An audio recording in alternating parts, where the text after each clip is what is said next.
आपकी हर छोटी बड़ी गलती पे बैंक आपके अकाउंट से कुछ ना कुछ चार्जेस काटते रहता है और ये चार्जेस जो है आपके अकाउंट से जाते रहते हैं और आप कुछ नहीं कर पाते हो।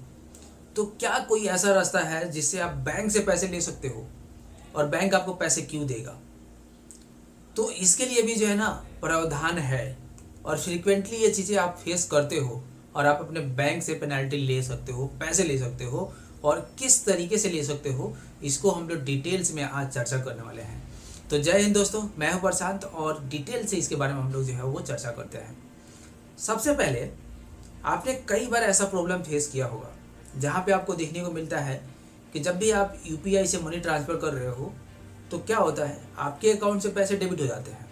जो रिसीवर है उससे भी पैसे नहीं मिलते हैं और आपके पैसे 4-5 दिन के लिए जो है घूमते रहते हैं और आपको खुद नहीं पता होता कि पैसे कहाँ घूम रहे हैं। आप पैसों का वेट करते रहते हो, 4-5 बार में कई बार जो भी यूपीआई वाली कंपनी है उन पर जो है आप कमेंट करते हो या फिर उनसे जो है वो हेल्प मांगते हो। वो कहते हैं कि आ जाएगा, 2 दिन 4 दिन 5 दिन में आ जाएगा।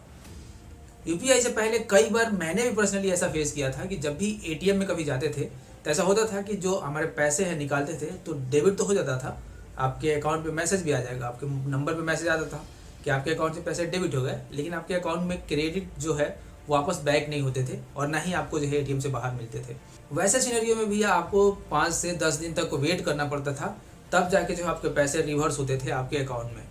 अब देखो, ये दोनों सिनेरियो ऐसा है। इसके अलावा और भी बहुत सारे सिनेरियो हैं जहाँ पे आप इमीडिएट जो पेमेंट भेजते हो जिसको IMPS बोलते हैं, या फिर जो है आप जहाँ पे आधार से जो है पैसे निकालते हो।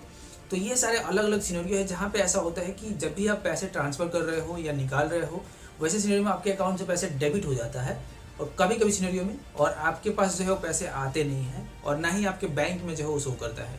ऐसा बहुत बार आपने फेस किया होगा, चाहे वो आप ATM से पैसे निकाल रहे हो या UPI से पैसे निकाल रहे हो। और ऐसे सिनेरियो में जो है ना एंड यूजर कुछ नहीं करता, एंड यूजर के पास कोई ऑप्शन ही नहीं होता कि वो कुछ कर सके, जो भी करेगा उसका बैंक करेगा। तो अब ऐसे सिनेरियो में बैंक जो है वो आपको पेनल्टी भर सकता है।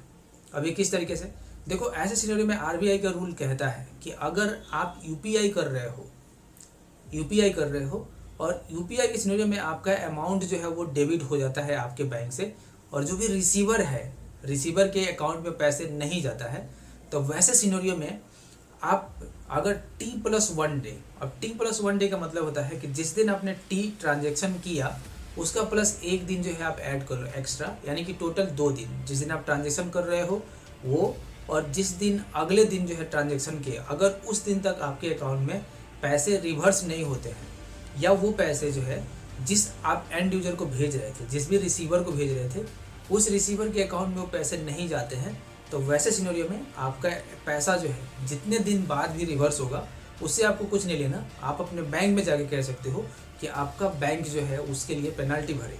अब बैंक कितना पेनल्टी भर सकता है, मान लो कि आपके पैसे आने में जो है वो 10 दिन लग गए, तो आप उसमें से 2 दिन हटा सकते हो T+1 डे और उसके बाद से पर डे के हिसाब से बैंक जो है आपको 100 रुपये का पेनल्टी भर सकता है। सेम केस ATM ट्रांजेक्शन भी जो है वो देखने को मिलता है,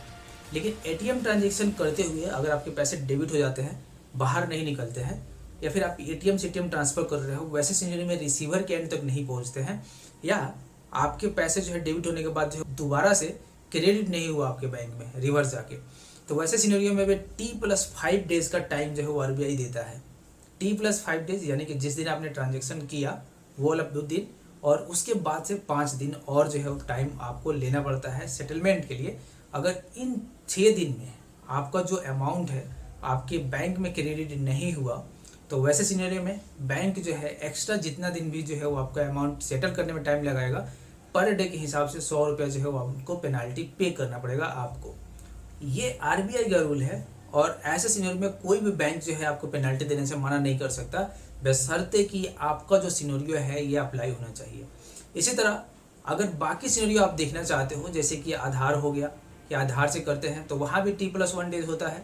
और बाकी आप कार्ड टू कार्ड करते हो वहाँ भी जो है आपको T+1 डेज होता है। कहीं कहीं आपको T+5 डेज देखने को मिलेगा, लेकिन जो मैक्सिमम है T+5 डेज से ज़्यादा कोई भी आपके पैसे जो है वो रख नहीं सकता है। इस चीज़ का आपको जो है वो हमेशा ध्यान रखना है। तो होप सो ये इन्फॉर्मेटिव वीडियो जो है आपको अच्छा लगा होगा। अच्छा लगा है तो चैनल को सब्सक्राइब करना, वीडियो को शेयर कर लेना और मुझसे जुड़ने के लिए जो है आपको वीडियो के डिस्क्रिप्शन में लिंक मिल जाएगा, वहाँ से आप जुड़ सकते हो। मिलते हैं आप सभी वीडियो में, तब तक के लिए जय हिंद।